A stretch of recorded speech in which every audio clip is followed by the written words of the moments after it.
Dieu nous donne aujourd'hui un grand privilège, une grande bénédiction, c'est de recevoir notre sœur Marluisa. Le Seigneur a dit à notre sœur Marluisa, il y a déjà beaucoup d'années de cela, lorsque l'Église a débuté, il lui a dit « Je t'appuierai dans tout ce qui est matériel et tout ce qui est spirituel. » Et aujourd'hui, nous avons pu voir la parole du Seigneur accomplie. Gloire à notre Dieu. Béni soit le Seigneur.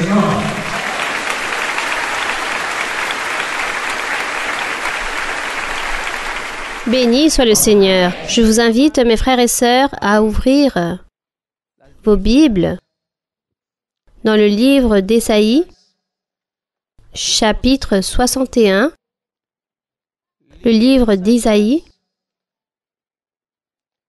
chapitre 61. Nous allons ouvrir nos Bibles. Dans certaines Bibles, ce livre se trouve dans la page 951. Nous voulons saluer très spécialement les personnes qui sont en train de nous voir pour la première fois. Bienvenue à l'Église du Dieu vivant. Aujourd'hui, Dieu va vous donner une grande bénédiction. C'est de participer de l'évangile complet de sa doctrine et que Dieu aussi va vous parler à travers du don glorieux de la prophétie. Soyez les bienvenus ici dans l'Église de Dieu ministérielle de Jésus-Christ international. Nous allons, mes frères et sœurs, commencer la lecture dans le verset 1. Ésaïe 61, verset 1. La parole du Seigneur dit ainsi, « L'Esprit du Seigneur, l'Éternel, est sur moi, car l'Éternel m'a oint pour porter de bonnes nouvelles aux malheureux. Il m'a envoyé pour guérir ceux qui ont le cœur brisé, pour proclamer aux captifs la liberté et aux prisonniers la délivrance, pour publier une année de grâce de l'Éternel et un jour de vengeance de nos dieux, pour consoler tous les affligés, pour accorder aux affligés de Sion, pour leur donner un diadème au lieu de la cendre, une huile de joie au lieu du deuil, et un vêtement de louange au lieu d'un esprit abattu, afin qu'on les appelle des térébintes de la justice, une plantation de l'Éternel pour servir à sa gloire. Ils rebâtiront sur d'anciennes ruines, ils relèveront d'antiques décombres, ils renouvelleront des villes ravagées, dévastées depuis longtemps. Des étrangers seront là et feront paître vos troupeaux. Des fils de l'étranger seront vos laboureurs et vos vignerons.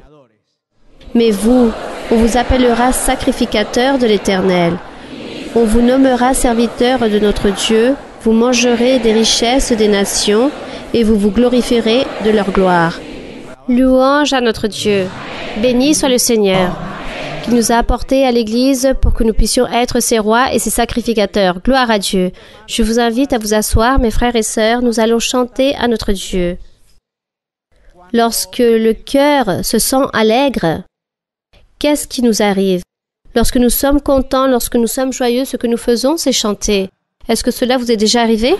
Lorsque nous sommes dans l'Église du Seigneur, comme la joie est si grande, tout ce que nous faisons, c'est chanter à qui?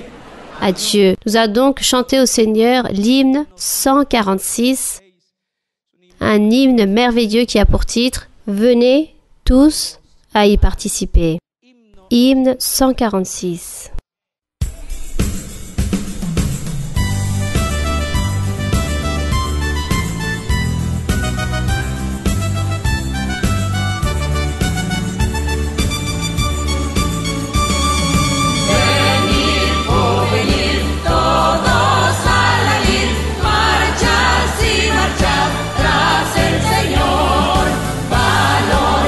Valor, firme sin temor, vamos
Grand est le Seigneur. Je vous invite, mes frères et sœurs, à vous mettre debout et nous allons maintenant chanter au Seigneur des cantiques avec intelligence, avec notre cœur, avec une grande disposition. Dieu aussi a fait une promesse très grande à notre sœur Mara-Luisa. Et cette promesse, à chaque fois que tu prieras pour mon peuple, j'écouterai et je bénirai tout celui qui dispose cette foi et son cœur dans cette prière. Donc aujourd'hui, notre allégresse embarque dans notre cœur car nous savons qu'il y a une bénédiction pour chacun d'entre nous. Gloire à Dieu. Nous allons donc maintenant chanter, mes frères et sœurs, le cantique 52, mais aussi profitons de ce moment pour donner une salutation très spéciale pour notre sœur Raquel, épouse de notre frère Carlos Alberto Baena, pasteur général de l'Église. Ma sœur, bienvenue. À sa fille aînée, notre sœur Sarah, bienvenue ma sœur. Celle-ci est votre maison aussi. Et un applaudissement très fort pour notre sœur Mara-Luisa.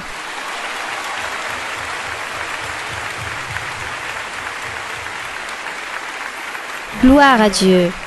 Chantons donc le cantique 52 pour donner part ensuite à ce merveilleuse douceur qui nous attend. Cantique 52, l'Église Étienne.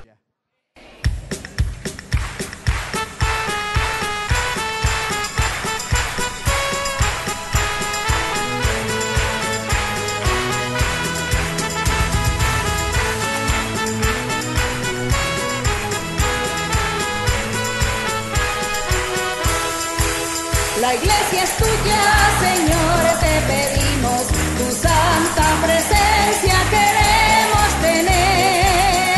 El tiempo vuela y nosotros dormimos, por eso pedimos tu santo poder.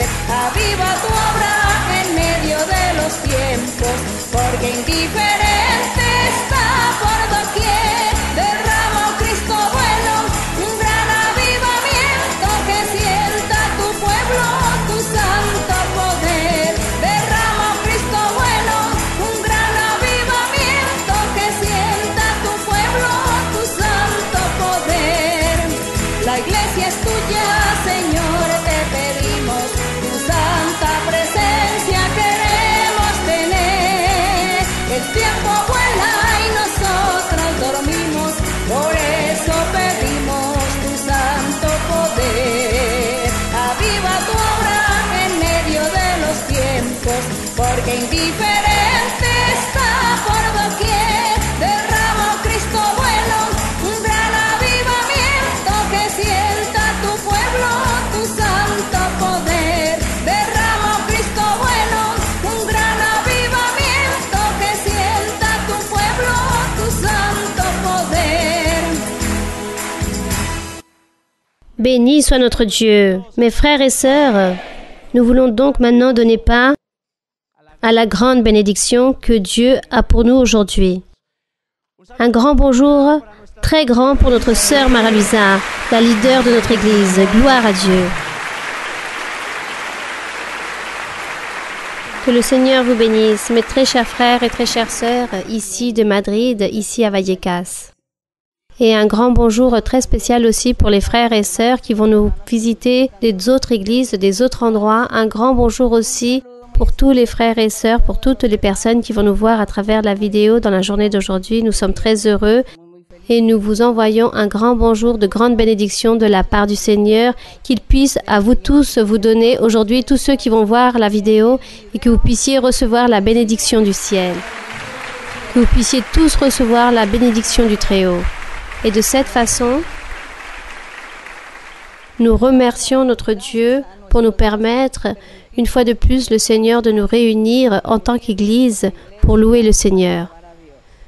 J'entendais tout à l'heure les cantiques et la lecture de la Bible réalisés d'une seule même voix, tous ensemble unis en applaudissant par rapport au chant, et je pense et je dis que cela puisse venir du cœur.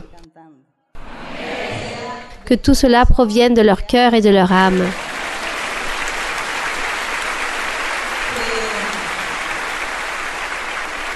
Que ce temps que nous sommes en train de prendre pour venir ici, pour nous réunir, puisse être un temps exclusif pour le Seigneur. Que toute pensée ne vienne pas nous perturber ou nous distraire, ou les problèmes, ou toutes les choses qui existent à l'extérieur, dans nos foyers, dans nos vies, mais au contraire, qu'aujourd'hui nous puissions nous adonner pour louer le Seigneur, pour donner à Dieu, non tant pour recevoir, mais pour donner au Seigneur ce que lui, il mérite, c'est-à-dire les louanges, l'honneur, la gloire. Dieu mérite tout cela, et tout cela nous devons lui donner. À chaque fois que nous nous réunissons, donner cette gloire au Seigneur et que nos pensées qu'il y a dans notre cœur puissent être centralisées dans cette louange, dans tout ce que nous faisons dans la lecture de la Bible, dans les cantiques, dans tout ce que nos pensées puissent être concentrées avec le Seigneur. Que rien puisse venir nous perturber ou nous éloigner de Dieu. Qu'il n'y ait aucun facteur qui puisse nous distraire, mais que nous soyons concentrés dans ce que nous sommes en train de faire pour remercier le Seigneur. Chantons donc au Seigneur. Chantons donc un cantique au Seigneur, le cantique « Que mon âme éloge le Seigneur ». Nous allons donc chanter « Que mon âme éloge le Seigneur ».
Gloire au Seigneur. Vous pouvez vous asseoir, mes frères et sœurs, et maintenant nous allons commencer avec les questions d'aujourd'hui. Ma sœur Mara-Luisa, bonjour. Aujourd'hui, toute l'Espagne brille à travers votre magnifique présence, ce sentiment si amoureux et ces enfants de Dieu qui vous aiment avec tout leur cœur et tout leur âme. J'ai une question. Je suis un peu confondue. Disons, je ne sais pas, j'ai lu beaucoup de fois. Et aujourd'hui, c'est une promesse accomplie. Elle se trouve dans le 2e livre de Timothée, chapitre 1, 2e livre de Timothée. Donc, tous les frères et sœurs, s'il vous plaît, cherchez dans vos Bibles pour que tous vous puissiez participer de la lecture. Donc, 2e livre de Timothée, verset 7. Oui? Donc, 2e livre de Timothée, quel chapitre? Chapitre 1, verset 7. Oui, mon frère. Car ce n'est pas un esprit de timidité que Dieu nous a donné, mais un esprit de force, d'amour et de sagesse. Ma question est, nous nous sentons totalement dotés du Saint-Esprit. Ici, dans l'Église, nous nous formons en tant qu'enfants de Dieu à travers les enseignements, à travers ses vertus, dans la manière que Dieu a guidé le Saint-Esprit dans l'Église.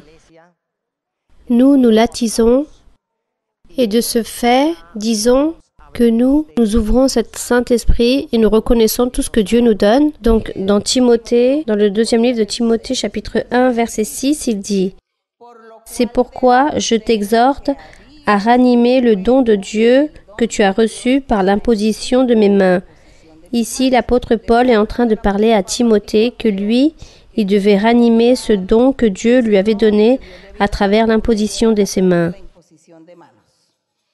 Donc, généralement, il dit « Car ce n'est pas un esprit de timidité que Dieu nous a donné, mais de pouvoir, de force, d'amour et de sagesse. » Ici, il est en train de parler à Timothée qu'à l'époque, Timothée était un personnage dans l'Église. Lui aussi, il était prophète, c'était un prêcheur, c'était un apôtre aussi. Et lui, il avait reçu les dons à travers des impositions des mains de Paul. Et Paul le ranimait pour que lui, il n'ait pas peur d'imposer les mains, de prier, de réaliser des miracles, de réprimander des mauvais esprits ou des sorcelleries. Voilà ce que Paul était en train de dire à Timothée. Puisse travailler sans crainte, qu'il ne soit pas lâche, mais qu'il devait faire tout avec sûreté, avec conviction, en train de croire et d'être confiant que c'était Dieu qui avait donné ses dons spirituels pour lui travailler, pour être à son service. Mais nous aussi, nous avons un phénomène, nous avons un mais dans l'assemblée qui sont les esprits trompeurs. Là aussi, le diable est envieux, voulant imiter l'œuvre du Saint-Esprit. Lorsque le diable s'est rendu compte que le Seigneur avait envoyé le Saint-Esprit à son assemblée et que les personnes parlaient en langue, alors le diable aussi a envoyé des mauvais esprits pour qu'ils puissent posséder certaines personnes qui ne marchaient pas avec droiture devant le Seigneur. Il les envoie pour que les personnes aussi puissent parler en langue. Pourquoi? Pour pouvoir tromper. Et les personnes sont trompées. Et lorsqu'il n'y a pas de discernement suffisant, alors les démons qui possèdent une personne, les démons qui possèdent les personnes parlent en langue et peuvent même prophétiser. Et les personnes sont trompées et pensent que c'est Dieu qui est en train de parler. Et comme il existe ce phénomène dans l'Église, le diable est en train d'imiter le Saint-Esprit dans l'Église. Il l'imite à travers les songes, les visions. Il imite aussi avec la prophétie. Il imite avec le fait de parler en langue. Avec tout cela, alors le diable est en train d'imiter dans l'Église. Et c'est pour cela que nous devons être très vigilants. De pouvoir discerner ainsi et voir jusqu'à quel point, lorsque quelqu'un est en train de me donner des révélations ou une prophétie ou une vision, jusqu'où nous pouvons reconnaître s'il s'agit d'un esprit de Dieu ou s'il s'agit d'un esprit trompeur, voire un esprit menteur. Les personnes qui marchent mal devant Dieu sont les personnes les plus appelées pour que le diable puisse les tromper. Les personnes qui marchent avec droiture devant le Seigneur, le diable ne va même pas les utiliser, ils ne vont pas non plus se laisser tromper avec facilité par rapport aux esprits trompeurs. Donc le diable, toujours, avec ce sentiment de jalousie qu'il a toujours eu avec l'Église du Seigneur, il est toujours en train de flairer, en train d'observer, en train de regarder, voir qui sont ceux qui marchent mal devant le Seigneur, qui sont les personnes qui sont hypocrites envers Dieu. Alors le diable est là, prêt pour dire « j'ai enfin une victime ». Et en prenant possession de cette victime, je vais l'utiliser pour qu'elle puisse tromper un grand nombre de personnes. Et c'est pour cela que nous sommes tous les jours ici dans cette lutte. Nous sommes toujours en train de lutter. D'une part, l'apôtre dit à Timothée, « N'aie pas peur, ne crains pas, n'aie pas cette lâcheté, travaille les dons spirituels. » Mais c'est parce que l'apôtre Paul savait qui était Timothée. Il savait que Timothée était un apôtre, était un prophète, c'était un enfant de Dieu. Et c'est pour cela qu'il lui donnait ce conseil. Mais si ça aurait été une autre personne hypocrite, qui croit à moitié, ou qui donne juste une apparence, je pense que l'apôtre Paul n'aurait pas dit cela. Il ne lui aurait pas dit « fais travailler les dons ». Au contraire, il lui aurait dit « toi, tu as besoin qu'on t'impose les mains et qu'on te délivre ».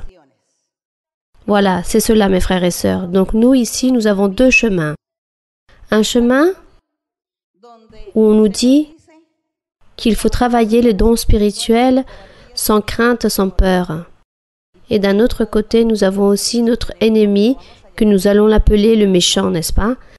Nous avons ce méchant qui est là, en train de voir qui il peut faire tomber dans son piège. Alors, il faut demander au Seigneur le don de discernement pour pouvoir faire la différence entre les esprits, s'ils proviennent de Dieu ou ce sont les esprits trompeurs. Mais pour que le Seigneur nous donne le don de discernement, il y a aussi une règle. Et c'est celui de marcher de manière droite et juste devant le Seigneur. C'est cela. Bien, continuons. Ma sœur, je vous remercie de tout mon cœur de pouvoir être ici aujourd'hui présente. Hier aussi, j'ai pu vous voir et c'est une promesse depuis l'année dernière. Il n'y a pas eu de questions aujourd'hui, alors aujourd'hui, je vous pose la question. J'en avais plusieurs, mais j'ai demandé à Dieu quelle serait la plus importante. Et cela a un rapport avec ce que vous étiez en train de dire tout à l'heure, comment le diable nous emprisonne, comment il nous endort. Et dans Isaïe 44, dans le verset 9 et 10, il dit « Ceux qui fabriquent des idoles ne sont tous que vanité, et leurs plus belles œuvres ne servent à rien. Elles témoignent elles-mêmes. Elles n'ont ni la vue ni l'intelligence, afin qu'ils soient dans la confusion. Qui est-ce qui fabrique un dieu ou font une idole pour n'en retirer aucune utilité? » Moi, ma sœur, je voulais vous dire aujourd'hui si vous pouviez nous expliquer un symbole d'idolâtrie qui est toujours à la mode et qui continue à être présent depuis très longtemps, c'est-à-dire la croix. Et celle-ci se voit ou se porte sous différentes façons, soit portée à travers des bijoux, soit établies dans les écoles, dans les universités, elles existent dans les religions, dans les temples, dans les maisons. Là, il y a une esclavitude, ma sœur, du diable. Expliquez-nous, ma sœur. Par rapport à la croix. La croix est arrivée depuis que le Seigneur Jésus-Christ fut crucifié, car on dit que lui, il a été crucifié. En plus, mes frères et sœurs, sachons la chose suivante pour ceux qui ne savent pas, par rapport à la crucifixion du Seigneur Jésus-Christ, lui, il ne fut pas le premier. Cela existait déjà. Dans le peuple d'Israël, disons, cette pratique, cette coutume de crucifier les personnes, c'était une coutume qui existait déjà dans l'Antiquité. Les personnes, les malfaiteurs, ceux qui commettaient une erreur très grande dans la communauté, à ces personnes-là, on les crucifiait. Ça, c'était une manière de châtier les personnes. Et c'est pour cela qu'au Seigneur Jésus, lorsqu'on lui donna la mort, il a été crucifié car c'était le châtiment le plus cruel qui existait à l'époque. Disons qu'il s'agissait de la méthode la plus abominable qui existait. Ce geste était très méprisable. La personne qui allait mourir crucifiée devait donc être très infâme pour qu'on puisse la châtier de la sorte. Et c'est pour cela que le Seigneur, on l'a crucifié, car lui, on l'a traité comme la personne la plus ignoble qui puisse exister. Ensuite, viennent les religions et elles inventent la croix pour pouvoir distinguer que maintenant, nous ne sommes plus de la loi de Moïse. Alors, comme nous appartenons plus de la loi de Moïse, alors nous nous sommes convertis à Christ, donc nous devons trouver un symbole, un signe, quelque chose qui puisse nous distinguer, que les personnes puissent savoir d'où nous venons. Ah, la croix. On va dire que la croix, c'était la chose la plus appropriée, mais pour faire une différence. Mais aussi la croix, dans la Bible, elle a un symbole. La croix symbolisait le péché. Tous les péchés de l'humanité étaient le symbole de la croix. Et le Seigneur Jésus, lorsqu'il fut crucifié, il dit que lui, il mourut, qu'il fut crucifié étant le plus grand pécheur de tous les hommes. Celui qui aurait commis beaucoup plus de péchés que n'importe qui. Et c'est pourquoi il a été condamné à mourir sur la croix, car s'il n'aurait pas péché autant, il aurait été mort, lapidé, ou à coups de fouet, ou d'une autre façon. Mais comme c'était pour eux le plus grand pécheur, alors il est mort sur la croix, car la croix signifiait le péché. Alors, les personnes, lorsqu'elles commencent à porter la croix, elles sont en train de porter leur propre charge, leur propre péché. C'est cela.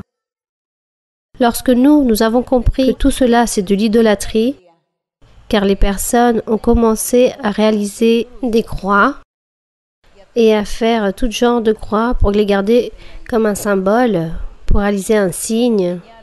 Et aussi, tout cela, on l'appelle de l'idolâtrie, car les personnes ont commencé à idoler une croix. On parle également d'idolâtrie lorsque les personnes créent des colombes. Pourquoi? Parce que la Bible dit que l'Esprit Saint, lorsqu'il est descendu, lorsque le Seigneur Jésus fut baptisé en eau, que l'Esprit Saint est descendu, on dit qu'il est descendu sous une forme de colombe. Et comme ils l'ont vu de cette façon, alors les personnes ont commencé à créer des colombes et à dessiner ce genre d'oiseaux, des statues aussi et des images pour dire et représenter que c'était le Saint-Esprit. Et Dieu ne veut pas que lui, on puisse le comparer à des choses physiques. Dieu interdit aux êtres humains qu'ils n'aillent réaliser des dieux, ni d'argent, ni en bois, de n'importe quel métaux, de tout ce qui puisse exister sur le ciel, sur la terre, sur la végétation, plus en bas des eaux, sur les eaux, en faisant des choses à son image, en disant que cela était Dieu. Alors Dieu interdit toutes ces choses. Mes frères et sœurs, rappelons-nous, ou je vais plutôt vous rappeler, que Dieu a dit à Moïse qu'il devait réaliser un serpent en cuivre. Combien d'entre vous se souviennent de cela? Ah oui, amen, tous? Comme si vous étiez en train de lire toute la Bible, n'est-ce pas? Je pense quelques-uns. Peu sont en train de lire la Bible.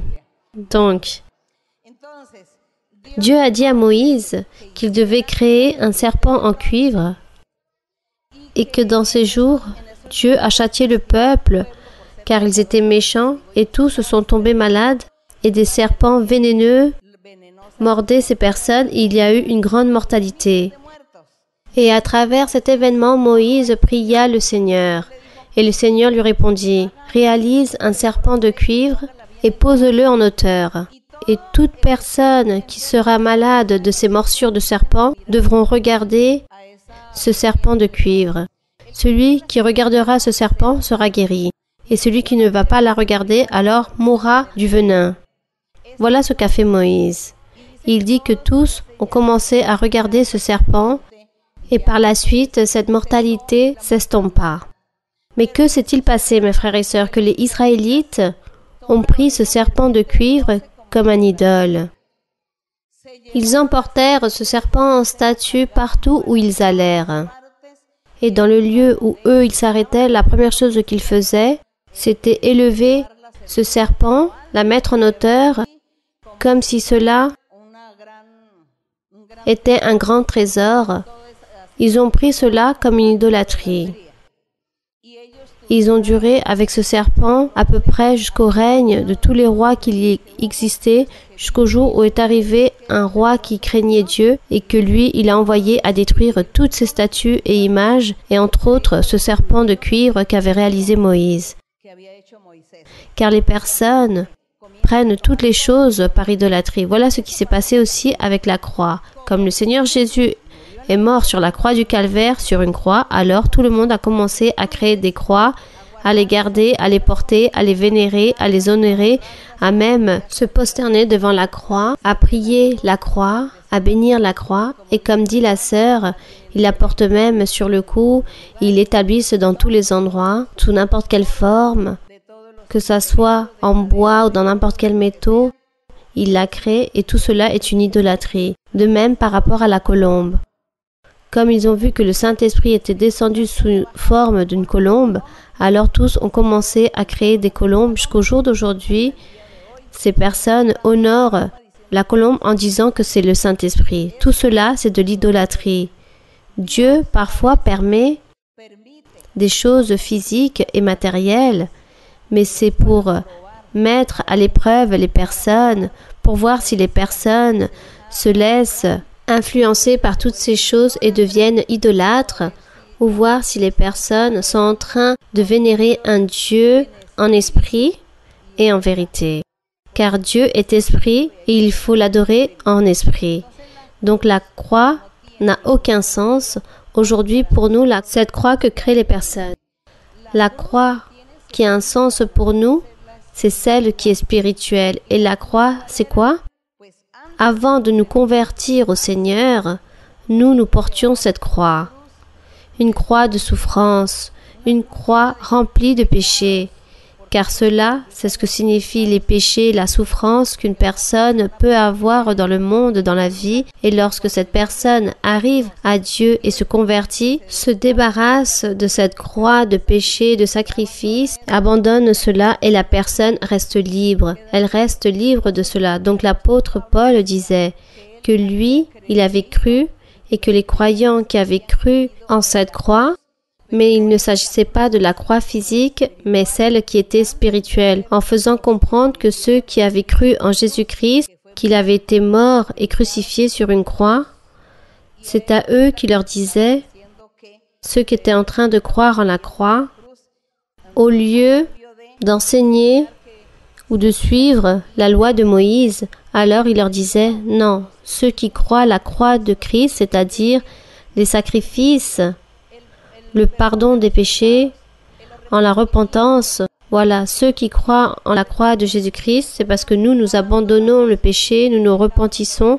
et le Seigneur nous a ôté tous ces sacrifices qui étaient une croix. Et ceux qui aujourd'hui aiment encore cette croix, c'est parce qu'ils aiment vivre sur l'asservissement. Voilà tout ce que signifie cette croix. C'est pour cela que nous avons abandonné cela, car cela n'a aucun significatif. Et la croix spirituelle n'existe plus en moi, car j'ai été libéré de beaucoup de choses et maintenant je suis libre d'une oppression ou d'une esclavitude du péché. Donc nous, autant que sacrifice vivant que nous sommes déjà sacrifiés, nous avons sacrifié beaucoup de choses pour le Seigneur. Et la croix, pour nous, c'est dans le sens spirituel et non physique. Donc, il faut abandonner toutes ces choses, car il y a beaucoup de personnes encore qui gardent toutes ces choses dans leur maison, ou dans leurs vêtements, ou encore ces bijoux avec ces symboles. Et tout cela déplaît à Dieu. On perd des bénédictions, car le diable est là, introduit dans cette croyance que vous avez eue un jour. Même si vous ne croyez plus, mais comme ce bijou a été fabriqué en or, c'est dommage car il est en or, alors s'il est en or, faites fondre ce bijou et réalisez un autre bijou afin que vous n'ayez pas une pierre d'achoppement dans votre vie spirituelle. Bien, continuons. Oui, une autre question. Bonsoir ma sœur, que Dieu vous bénisse. Nous sommes certains que Dieu est en train de vous garder et qu'il vous appuie. Merci pour votre effort et pour votre dévouance. Ma question se trouve dans Galates 6. Je voudrais faire une petite introduction. Récemment, vous étiez en train d'enseigner par rapport à la foi. Dans Hébreux 11. Il me semble que c'était aux États-Unis, en Floride. Il y a très peu de cela. Et parfois, la parole de Dieu dit d'elle-même en disant qu'elle est comme une lampe qui brille dans un lieu obscur. Ainsi est la parole prophétique qui éclaire pour donner la compréhension. Parfois, nous trouvons des difficultés, que ce soit à travers la traduction ou par notre propre entendement. Et c'est là où je voudrais vous demander une aide, car il y a des mots qui parfois se traduisent de la même façon. Nous allons voir un exemple. Cependant, les mots ne sont pas correctement traduits ou il y a une contradiction apparemment. Nous allons donc lire dans le verset 2 de Galates 6. « Portez les fardeaux les uns des autres et vous accomplirez ainsi la loi de Christ. Si quelqu'un pense être quelque chose, quoiqu'il ne soit rien, il s'abuse lui-même. Que chacun examine ses propres œuvres et alors il aura sujet de se glorifier pour lui seul et non par rapport à autrui, car chacun portera son propre fardeau. Dans le verset 2, il dit « Portez les fardeaux les uns les autres, et vous accomplirez ainsi la loi de Christ. » Cependant, dans le verset 5, il dit « Car chacun portera son propre fardeau. » Donc là, évidemment, il ne s'agit pas du même mot. Donc, je voudrais que vous puissiez nous éclairer par rapport à quel fardeau il s'agit. Ou vous dites qu'il ne s'agit pas du même mot? Il est traduit comme fardeau dans le verset 2 et dans le verset 5. Et ces mots écrits dans le langage grec ne sont pas les mêmes. Car on peut lire entre les lignes qu'il s'agit de deux mots semblables, mais ils ne le sont pas, varos et fortum. Il s'agit ici de fardeaux qu'on peut mener les uns les autres, et de l'autre côté, il dit que chacun portera son propre fardeau. Et je voudrais que vous puissiez nous expliquer, s'il vous plaît. Mais vous dites que dans le langage du grec, le verset 2, qu'est-ce que cela signifie? Le verset 2 et le verset 5, je vais vous l'expliquer sous une autre forme. Le verset 2 et le verset 5, il y a comme une contradiction. Je voudrais que vous puissiez nous expliquer pourquoi, dans le verset 2, nous devons porter les fardeaux les uns les autres, et dans le verset 5, il dit que chacun portera son propre fardeau. Merci, ma sœur. Oui. Ici, moi, ce que je comprends, bon, disons dans le verset 2, porter, ou le verset 1, il dit, « Frères, si un homme vient à être surpris en quelque faute, vous qui êtes si spirituels, redressez-le avec un esprit de douceur. Prends garde à toi-même de peur que tu ne sois aussi tenté. » Ici, il est en train de parler de quelque chose qu'une personne a fait et que les autres, au lieu de le juger, de le condamner, alors, au lieu de faire cela, qu'ils puissent le conseiller, l'orienter et dire à cette personne « Ne fais plus cela, repentis-toi, viens, je prie pour toi. » Voilà lorsqu'il dit qu'il doit le redresser avec un esprit de douceur. Verset 2. « Portez les fardeaux les uns des autres, et vous accomplirez ainsi la loi de Christ. » Ce verset a un rapport avec le premier verset. Lorsqu'il dit dans le premier, « Si un homme vient à être surpris en quelque faute, vous qui êtes spirituels, redressez-le avec un esprit de douceur. » Et n'allez pas être si fort avec cette personne, car cette personne aussi peut être tentée. Donc lorsqu'il dit « Portez les fardeaux les uns des autres », c'est-à-dire « Soyez patients et miséricordieux envers votre frère qui a péché ou envers votre sœur qui est en train de commettre cette faute, cette erreur.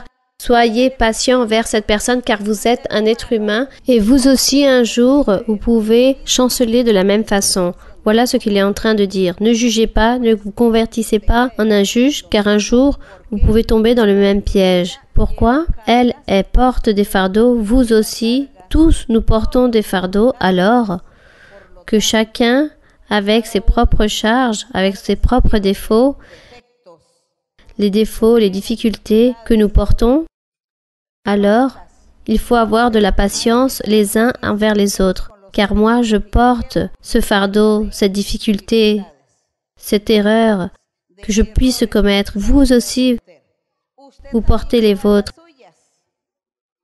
Alors, lorsque je vois que vous tombez dans une faute, je critique, je juge, je condamne, sachant que vous-même vous me dites « ne dis rien » car vous aussi vous avez des défauts. Alors un jour, vous aussi vous allez tomber dans ce même piège. Voilà ce qu'il est en train de dire par rapport à porter les fardeaux les uns les autres. Mais c'est la réponse du verset 1. Lorsque quelqu'un va tomber dans cette faute, que celui qui est spirituel puisse le redresser avec douceur, qu'il puisse se considérer envers lui-même, car lui aussi, il a ses propres fardeaux, ses propres fautes et qu'il peut les commettre aussi. Alors, dans le verset 2, il est en train de dire « Portez les fardeaux les uns les autres », c'est-à-dire « Soyez patients, considérez-vous, ayez de la miséricorde, car vous êtes un être humain et celui qui est en face de vous aussi est un être humain. Soyez patients. » Et dans le verset 5, il dit Donc, continuons plutôt dans le verset 3. Si quelqu'un pense être quelque chose, quoiqu'il ne soit rien, il s'abuse de lui-même. C'est-à-dire, n'allez pas croire que vous êtes si saint et si parfait pour pouvoir juger celui qui est en face de vous. Et dans le verset 4, que chacun examine ses propres œuvres ou actions, que chacun puisse mettre en épreuve ses propres actions et aura donc un motif de se glorifier pour lui seul et non par rapport à autrui. Alors, moi, j'admire mes actions et je dis mes actions sont bonnes, je fais des bonnes choses, jusqu'à où je comprends et je fais des bonnes choses. Mais je le fais pour moi, c'est mon propre concept, je le garde pour moi. Mais ça, je le dis à personne que je suis en train de faire des bonnes choses, que je suis parfaite et que je ne veux pas tomber dans ce que vous faites, car moi, je n'ai pas cette faiblesse, vous l'avez, et moi, je ne veux pas dire cela. Mon concept, je le garde juste pour moi. Voilà ce qu'il est en train de dire. Et ensuite, le verset 5 dit, « Car chacun portera son propre fardeau. » Là, il n'est pas en train de contredire. Il n'est pas en train de contredire. Il est en train de dire que tous sont en train de porter leur propre fardeau. Chacun a ses propres défauts, faiblesses. En tant qu'être humain, nous ne pouvons pas juger ou condamner son prochain, car moi aussi je suis humaine. Moi aussi un jour je peux chanceler, mais si je me considère parfaite et droite devant le Seigneur, alors je ne vais plus tomber dans ces faiblesses, et celui qui est tombé dans cette faiblesse, je me tais et je ne lui dirai rien. Voilà. Mais il n'y a pas de contradiction. Ici, il redit la même chose. Bien. Continuons.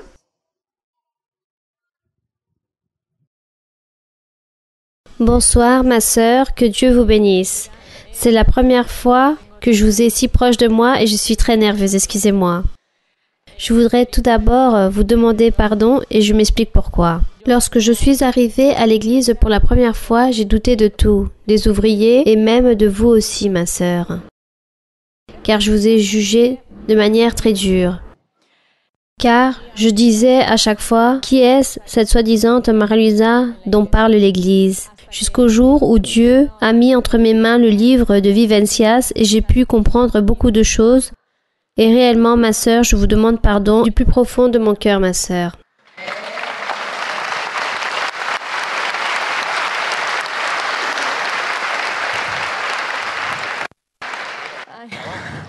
Je suis en train de trembler.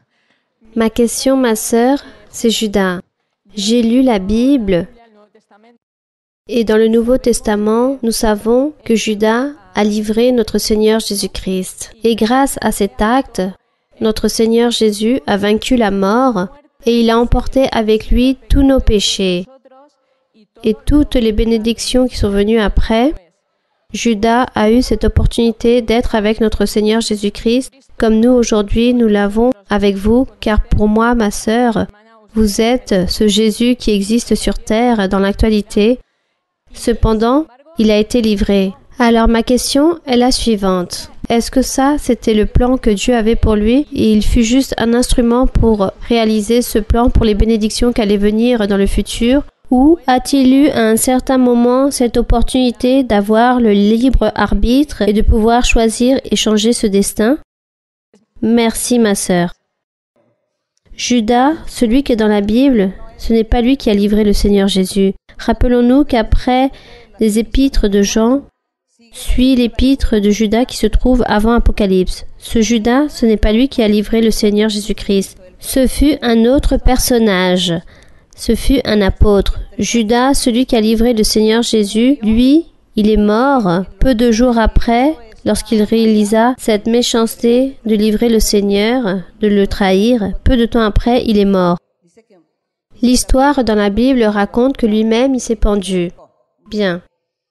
La sœur demande s'il s'agissait d'un libre arbitre ou ce fut un instrument. Ce qui se passe, c'est que Dieu, lorsqu'il voit les êtres humains qui ne font pas la volonté du Seigneur, qui déplaisent à Dieu, qui pêchent, alors Dieu fait un suivi à ces personnes.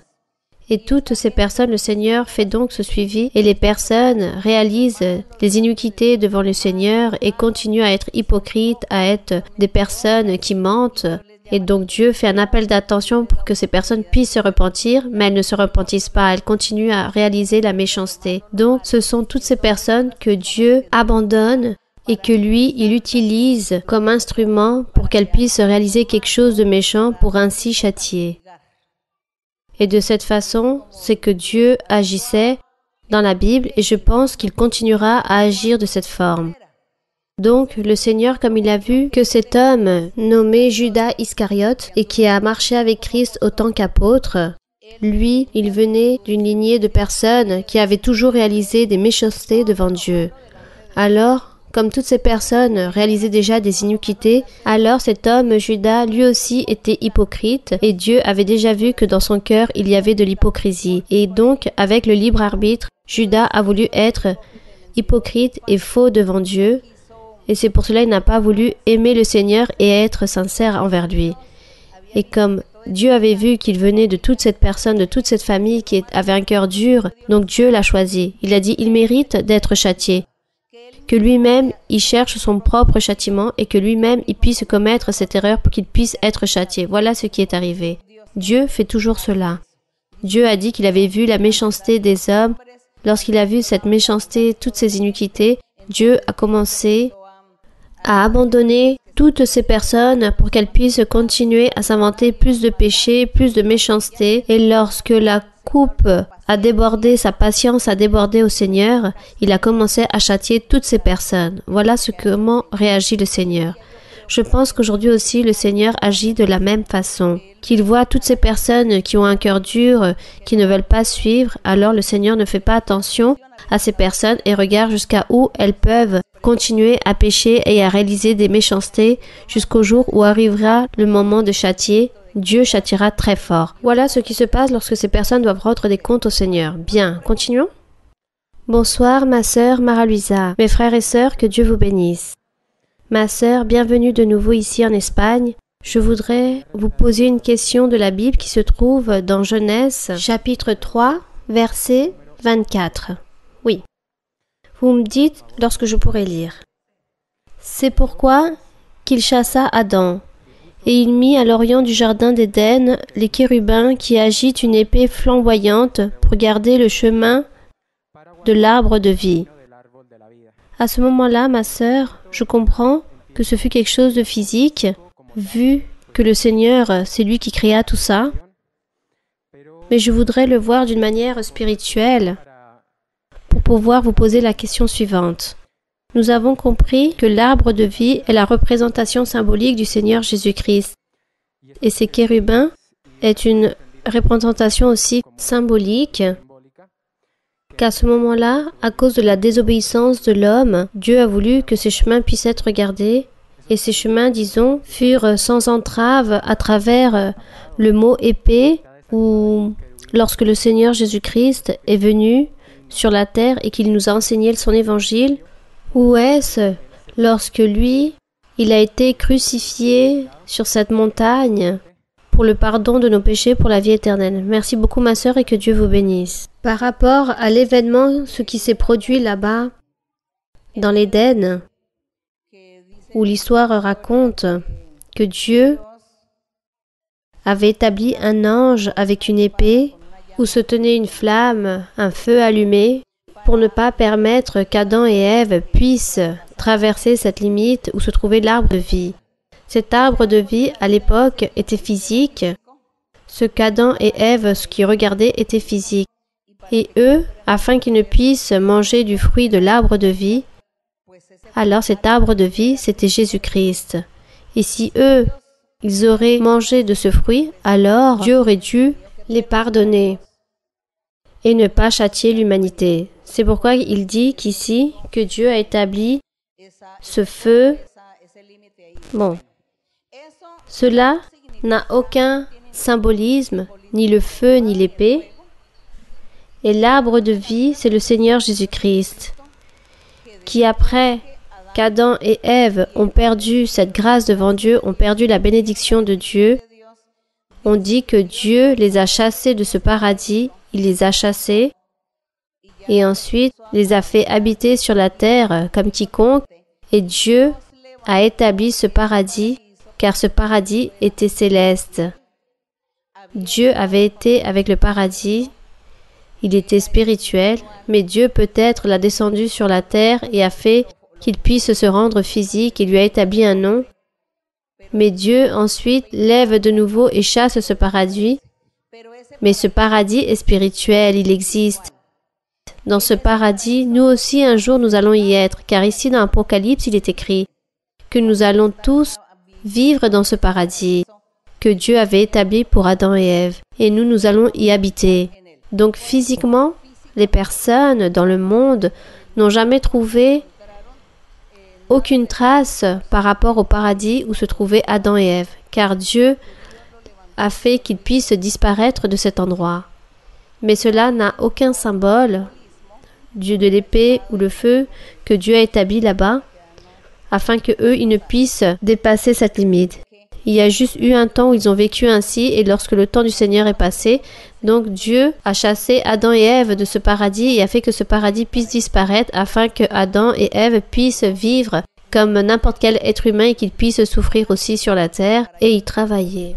Dieu a fait juste disparaître ce paradis. Donc l'arbre de vie qui était le significatif ou le prototype ou ce symbole pour représenter le Seigneur Jésus-Christ. Lui, c'est Jésus. Lui est toujours dans l'Apocalypse car il dit que l'arbre de vie vivra éternellement. Là-bas, nous allons aussi profiter avec le Seigneur. Que lui, c'est cet arbre de vie qui dit « Nous donnons des fruits et nous sommes sous l'abri de sa branche et nous nous alimentons de sa sève, de ces choses spirituelles en le Seigneur. » Continuons avec une autre question. Bonsoir, ma sœur, que Dieu vous bénisse. C'est une grande allégresse de vous avoir ici en Espagne et je remercie le Seigneur pour tout cela. Ma question se trouve dans Jean, dans le chapitre 5, versets 4 et 5. Premier livre de Jean 5, oui. Versets 4 et 5. Oui, ma sœur, je vais dire ma sœur, oui. Parce que tout ce qui est né de Dieu triomphe dans le monde. Et la victoire qui triomphe du monde, c'est notre foi. Qui est celui qui a triomphé du monde, sinon celui qui croit que Jésus est Fils de Dieu? Ma sœur, je voudrais que vous puissiez nous expliquer ces deux versets, car l'Église croit que Jésus est le Fils de Dieu. Et l'Église a triomphé dans le monde. Je voudrais, ma sœur, oui, que vous puissiez nous expliquer, s'il vous plaît. Première épître de Jean, chapitre 5, verset 4. Parce que tout ce qui est né de Dieu triomphe du monde. Et qui sont ceux qui sont nés de Dieu, c'est-à-dire les enfants de Dieu, les hommes et les femmes qui ont cru en l'évangile de Jésus-Christ, ceux qui suivent les commandements de Dieu et qui les accomplissent se convertissent en enfants de Dieu et peuvent vaincre le monde. Et ici, tout ce qui est né de Dieu triomphe du monde et la victoire qui triomphe du monde, c'est notre foi, c'est-à-dire croire en Jésus-Christ. Qui est celui qui triomphe du monde? Celui qui croit que Jésus est le Fils de Dieu. Lorsqu'une personne croit que Jésus est le Fils de Dieu, alors elle commence à marcher dans cette voie. Je crois que Jésus est le Fils de Dieu. Je crois que Jésus est le même Dieu. Je crois que Jésus est le Saint-Esprit, l'Esprit de Dieu, c'est la même chose. Et à partir de là commence ce chemin ou ma vie spirituelle. Et ensuite, il y a quoi? Nous lisons les commandements. Maintenant, il faut lire les commandements que le Seigneur a laissés. Ceux qui sont écrits dans l'Évangile, les enseignements, les commandements de Dieu, lisez-le et mettez-les en pratique. Donc, maintenant, je dois apprendre les commandements et les mettre en pratique. Et lorsque je suis en train de mettre en pratique tous les commandements du Seigneur, c'est-à-dire m'éloigner du péché, alors Dieu commence à me donner aussi du pouvoir, il commence à me donner des dons spirituels, il commence à m'appuyer, à être avec moi, et Dieu commence à nous convertir en ses enfants de Dieu. Et en tant qu'enfants de Dieu, alors, nous allons triompher le monde. Car si le monde, les personnes viennent contre moi, le péché vient contre moi pour me tenter, voir si je pêche, alors celui-ci ne pourra pas, car je suis un enfant de Dieu et j'ai la puissance suffisante pour chasser les choses mauvaises, le péché. Le monde se conforme avec toutes les mauvaises actions et par l'humanité. Sans Dieu et les mauvaises actions et tous les péchés qu'il existe, ça c'est le monde. Et c'est pour cela qu'il dit que les enfants de Dieu vont vaincre le monde. Ils ne vont plus pécher, ils ne vont plus de réaliser aucune iniquité, car Dieu est avec ses êtres, avec ses enfants, qui ont déjà la puissance suffisante, l'autonomie suffisante pour chasser les mauvaises choses et ne point pécher. Pourquoi? Parce que j'ai cru que Jésus-Christ était Dieu, le Fils de Dieu, le Dieu. Car pas toutes les personnes croient en ces choses. Non, tout le monde croit, et celui qui ne croira pas n'aura pas de pouvoir et ne va pas triompher le monde, car cette personne sera toujours noyée dans le monde et dans les religions. Car ces personnes n'ont jamais voulu croire et n'ont jamais voulu valoriser et dire que Jésus-Christ est Dieu. Et comme nous sommes en train de donner la valeur que lui, il mérite, alors Dieu sera en train de nous aider et nous serons un jour ici victorieux, en train de vaincre dans sa totalité tout ce qui est le monde. Et le monde, c'est les mauvaises actions, toute la méchanceté, tout le péché. Même les mêmes personnes qui sont en train de commettre tous ces péchés. Ça, c'est le monde. Et nous, les enfants de Dieu, nous viendrons pour triompher. Nous allons les triompher pour pas nous laisser dominer ni gouverner par ces personnes. Car nous sommes autonomes et nous sommes gouvernés juste par Dieu, tandis que nous serons en train de juger toutes ces personnes qui réalisent les iniquités, en train de juger toutes ces mauvaises choses. Voilà ce que Dieu nous donne, car Dieu dit ici que lui, il nous donne ses grandes bénédictions, les enfants de Dieu. Continuons.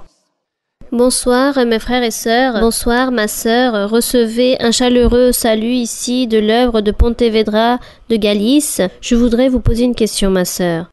Et ma question est la suivante ma sœur. Nous ici dans l'église, nous voyons qu'à chaque fois nous passons notre temps, notre vie à vouloir des choses mais nous n'arrivons pas à les obtenir.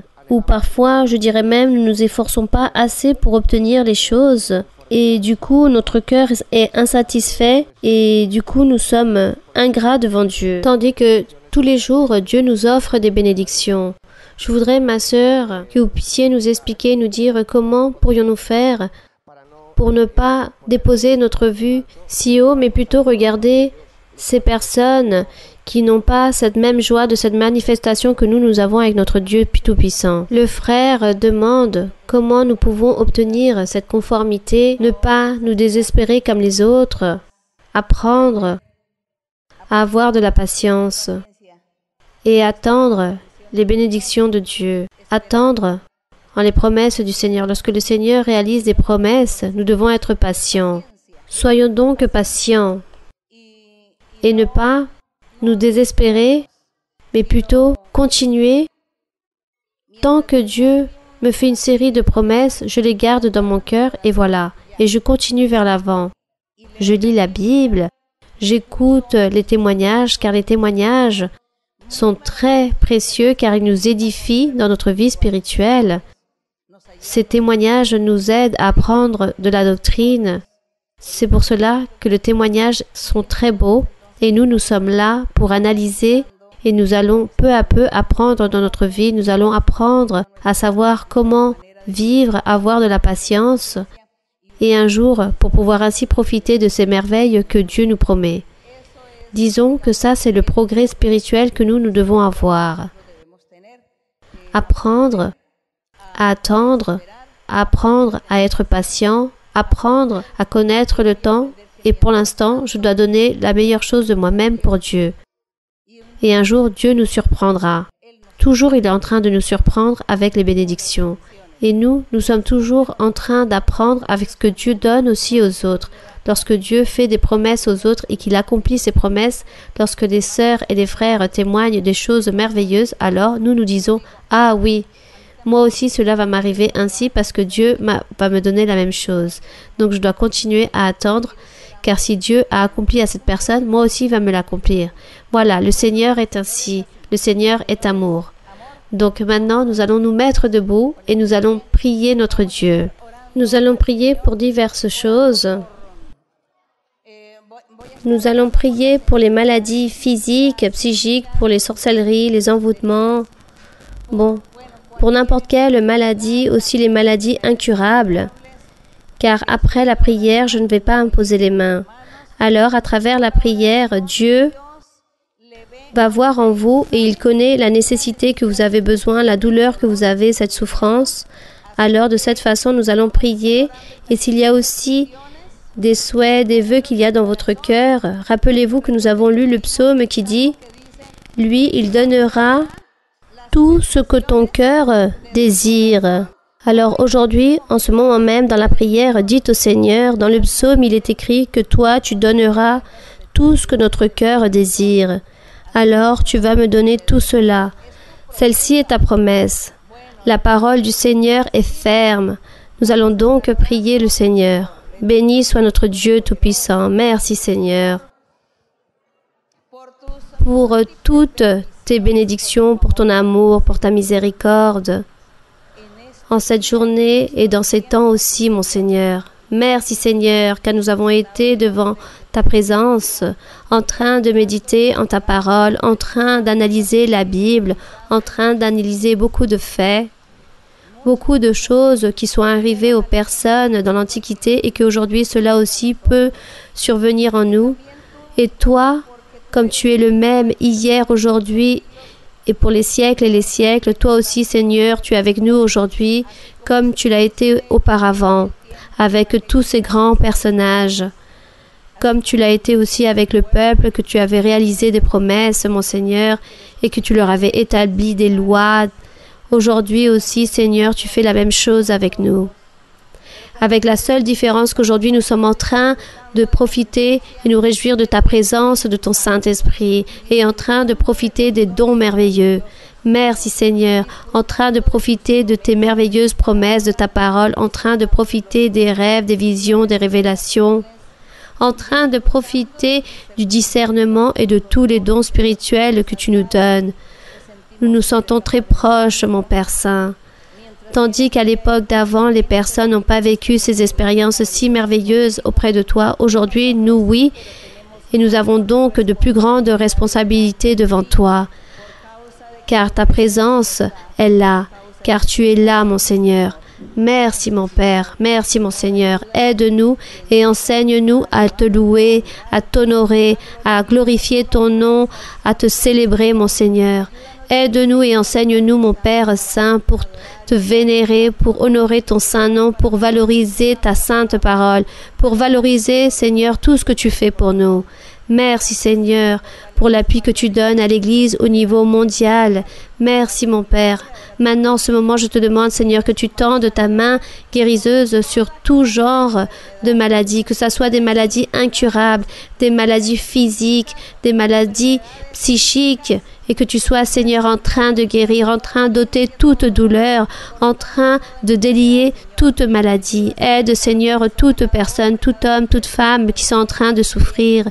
Béni soit notre Seigneur, sois miséricordieux. Aussi, Seigneur, je te demande que tu puisses réprimander tout mauvais esprit, toute sorcellerie, tout envoûtement, toute malédiction du diable. Détruis tout cela, délie tout cela, protège-nous du mal. Libère-nous, Seigneur. Purifie notre cœur, notre âme, mon Seigneur. Merci, mon Père céleste. Merci pour ton amour, pour ta miséricorde. Bénis tous les frères et sœurs. Bénis toutes les personnes qui sont venues pour la première fois, les personnes récentes et tous ceux aussi qui vont nous voir à travers la vidéo. Tends ta main. Bénis chacun d'entre eux. Donne-leur le triomphe, la victoire. Donne-leur la bénédiction, la guérison et la libération. Merci, Seigneur. Nous te louons. Nous te donnons l'honneur, la gloire et la louange. Merci, mon Père. Merci pour ta miséricorde et pour ta sainte bonté que tu as envers nous, mon Seigneur. Que la gloire et la louange soient pour toi, à partir d'aujourd'hui et éternellement. Au nom glorieux de Jésus-Christ, son Fils aimé. Amen. Gloire au Seigneur. Béni soit Dieu. Grande es Jehová y muy digno de ser alabado en la ciudad de nuestro Dios, en su monte santo. Hermosa provincia es el gozo de toda la tierra. Del monte de Sion a los lados del norte la ciudad del gran rey. Es el monte de Sion a los lados del norte la ciudad del gran rey. Grande es Jehová y muy digno de ser alabado en la ciudad de nuestro Dios, en su monte santo. Hermosa provincia es el gozo de toda la tierra.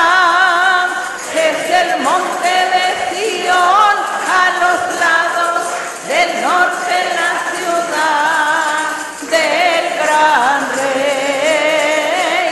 Es el monte de Sion a los lados del norte la ciudad del gran rey. Gloire au Seigneur. On remercie notre Dieu. Que Dieu vous bénisse. Merci beaucoup et que Dieu vous bénisse de grande façon. Merci.